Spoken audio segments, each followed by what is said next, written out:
Welcome to The Explainer. Today, we're cutting through the noise. We're digging into the daily Next in AI newsletter to pull out the signal, the trends and developments that you really need to be paying attention to. So AI is just moving at a breakneck speed, right? It feels like every single day there's something new. But what actually matters? That's what we're going to focus on. We're going to cut right through it all and focus on the key developments in business, in research, and in society that you really need to be tracking. And really, this is the core theme that keeps popping up. It's not just about the tech in a vacuum anymore. It's about this massive convergence, this intersection of AI with business, with investment, and, with all of our lives. So we're going to look at it through those three lenses: how businesses are actually using it, what the researchers are figuring out, and of course, how it's affecting every single one of us. All right, first up, let's jump right into the business world. We're talking about how AI is tangibly, actually reshaping things right now, from the C-suite all the way down to your daily grind. So if you're an exec or an investor, this is the big story for you: the rise of these enterprise-level AI agent platforms. Everyone's racing to build them, and you've got two giants leading the pack, OpenAI and Amazon. But they're coming at it some slightly different angles. OpenAI's Frontier, that's all about creating a single governed system for the whole company. Think shared context, permissions, the whole shebang. Amazon's Bedrock Agent Core, on the other hand, is really focused on giving you the tools and best practices to build super robust, super reliable agents from the ground up. And look, this isn't just some high-level theory. We're already seeing it in action. Take a company like Nematron Labs. They're using AI agents to dive into all those static documents, the PDFs and reports just sitting on servers, and turn them into real-time business intelligence. It's like they're unlocking value that was literally buried. Okay, so beyond those huge platforms, what we're seeing is this Cambrian explosion of new specialized AI tools. It's incredible. If you're an investor, the big takeaway here is that these focused AI-native startups, they can build and ship products at a speed that's just mind-boggling. Let's just look at a few that popped up recently. All right, first up, you've got tools that are just tackling those little annoying things we all hate doing. Sylvian AI Forms is a perfect example. Who likes filling out PDFs by hand? Nobody. This thing automates it. It's all about getting back those hours of productivity we all waste on tedious paperwork. Then you have others like Popper AI that are all about integration. The idea here is to make AI work inside the apps you already use every day. You don't have to switch to a new tool. The AI just shows up where you need it. It's about making it totally seamless. And communication? Man, it's getting a major upgrade.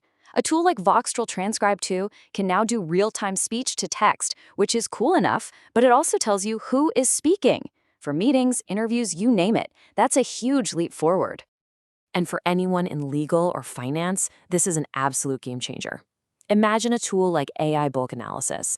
It can take thousands, maybe tens of thousands of pages of dense legal contracts and just poof, turn them into actionable intelligence instantly.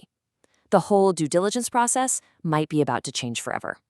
So, with this absolute flood of new, super capable tools hitting the market, it's kicking off a really, really important debate online. You can see it perfectly in this Hacker News discussion title, AI is killing B2B SaaS. Is it, though? Is the whole software as a service model that we've known for years getting completely upended by AI? That's the big question. Okay, let's switch gears. We're going to move from the boardroom to the research lab and look at the foundational science. Because, the breakthroughs happening in these labs today, that's what's going to power the products we'll be using tomorrow. So a really key concept bubbling up from the research world is this idea of agentic AI. And this is a big deal. It's a fundamental shift.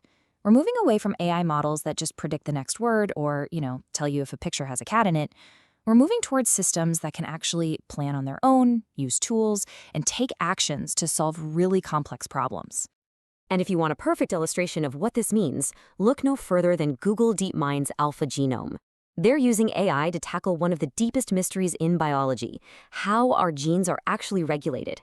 The process is just so elegant. You feed it these non-coding DNA sequences. The AI predicts how that structure affects gene activity. And then it starts to decipher the basic rule book of life itself. It's wild. But here's what's fascinating. There's a real debate happening inside the research community about the pace of all this.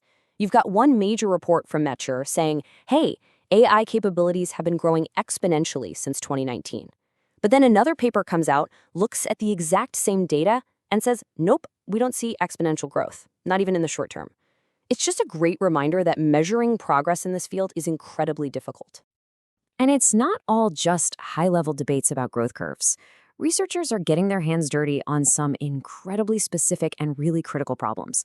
I'm talking about things like creating AI collaborators for quantum chemistry, building super safe AI for processing satellite data, trying to reduce social bias in these big language models, and even mapping the horrible ecosystem of AI-generated fake intimate images. Really important stuff. And all of that, it brings us to maybe the most complex piece of the puzzle, the double-edged sword of AI's impact on society.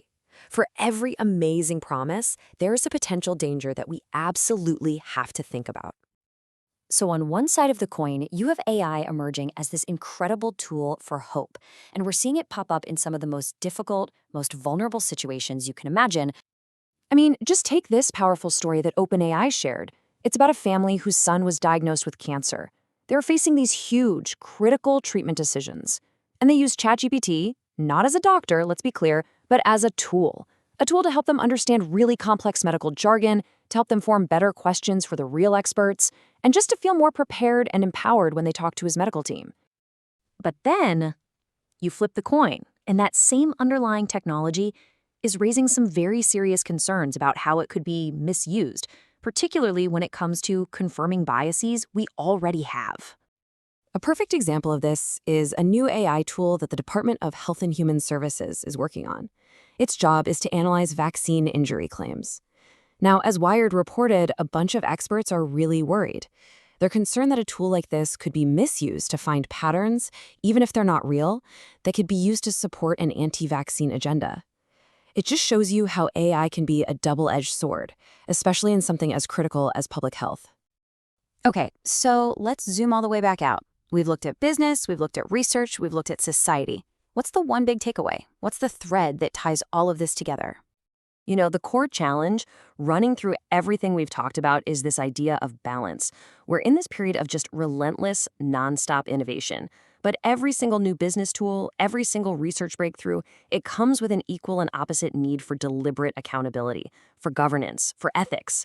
Navigating that tension, that's the whole game right now. And that leaves us with one last big question to chew on. As code becomes cheap or even free to generate, and as these AI agents start to act on our behalf, who's ultimately responsible? When things go wrong, and they will, who is accountable? Is it the user, the developer, the AI itself? That's the question we all need to start wrestling with.